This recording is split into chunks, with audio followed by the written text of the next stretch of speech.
اعوذ باللہ من الشیطان الرجیم بسم اللہ الرحمن الرحیم اما بعد فقد قال رسول اللہ صلی اللہ علیہ وآلہ وسلم صوموا تصحوا۔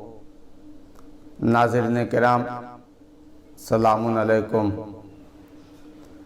آج آپ حضرات کے سامنے روزہ کے فوائد کے حوالے سے تھوڑی سی گفتگو کرنی ہے۔ جیسا کہ یہ پیغمبر اسلام کی یہ حدیث کہ تم روزہ رکھو تاکہ تندرست رہو، توانا رہو۔ توجہ فرمائیے ناظرین کرام، روزہ رکھنے کی وجہ سے ہماری صحت بنتی ہے، نہ کہ ہماری صحت خراب ہوتی ہے۔ ہمارے فکر میں یہ ہے کہ روزہ رکھنے کی وجہ سے کہیں ہماری صحت نہ خراب ہو جائے، کوئی بیماری نہ لگ جائے، تو پیغمبر اسلام ارشاد فرماتے ہیں کہ روزہ رکھنے سے تمہاری صحت بنتی ہے، چاہے جس بھی طریقے کی صحت ہو۔ جسمانی صحت بھی بنتی ہے اور روحانی صحت بھی بنتی ہے، اور روح بھی مضبوط ہوتا ہے اور جسم بھی مضبوط ہوتا ہے۔ روزہ کے اپنے فوائد کے ساتھ ساتھ ڈاکٹری اعتبار سے بھی کیا ہے، روزہ کے بہت سارے فوائد ہیں، بہت سارے نتیجے ہیں۔ آج اس ترقی یافتہ دور میں میڈیکل اور سائنس نے اس بات کا اعتراف کر لیا اور مان لیا ہے کہ روزہ بہت سارے بیماریوں کا کیا ہے، علاج ہے۔ جیسا کہ ایک ڈاکٹر آلکسی سوفیرین اپنی کتاب میں لکھتے ہیں کہ جس روزہ کے وقت بدن میں موجود زائد مواد، فاضل چیزوں کو استعمال کرتا ہے، ان کو مصرف میں لاتا ہے۔ بدن میں موجود گندے مواد کے جو کہ بیماریوں کا سبب بنتے ہیں اور مختلف بیماریوں کی جڑ بنتی ہیں، ان سے مختلف بیماریاں جنم لیتی ہیں۔ روزہ ان تمام فاسد اور غلیظ اور گندے مواد کو ختم کر کے انسان کے بدن سے ان بیماریوں کی اصل اور جڑ کو کیا ہے، ختم کر دیتے ہیں، نیست و نابود کر دیتے ہیں۔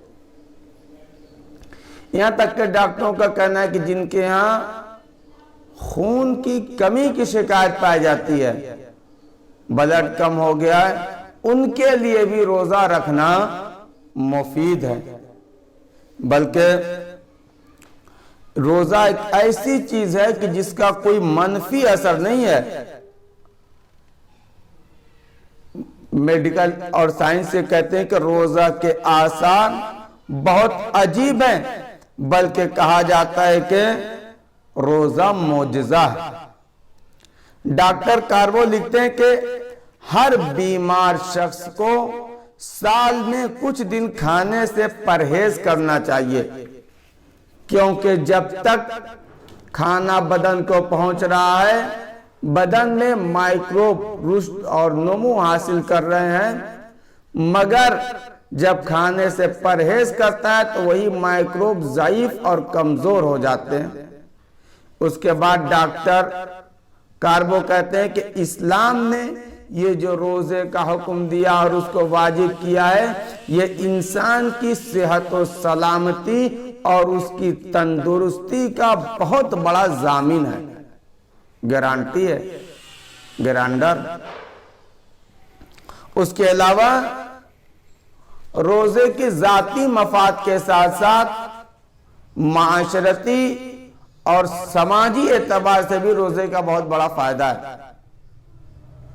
جو شخص ماہ رمضان میں بھوک کا مزہ چکھتا ہے، دن میں کئی بار دعا کرتا ہے کہ پروردگار عالم ہر بھوکے کو کھانا کھلا، ہر فقیر کو بے نیاز فرما، گویا کہ روزہ ایک انسان کے اندر ترحم اور سوئے ہوئے محبت و مہربانی کے جذبے کو بیدار کرتا اٹھاتا ہے، اور یہ اسی کا نتیجہ ہے کہ عید الفطر کے دن انسان انفاق اور ایثار کرتا ہے، راہ خدا میں خرچ کرتا ہے۔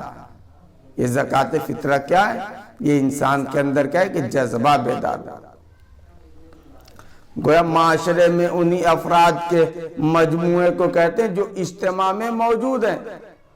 اگر ان افراد کی تربیت ہو جائے اور یہ لوگ تربیت حاصل کر لیں تو معاشرہ خود بخود سنور جائے گا۔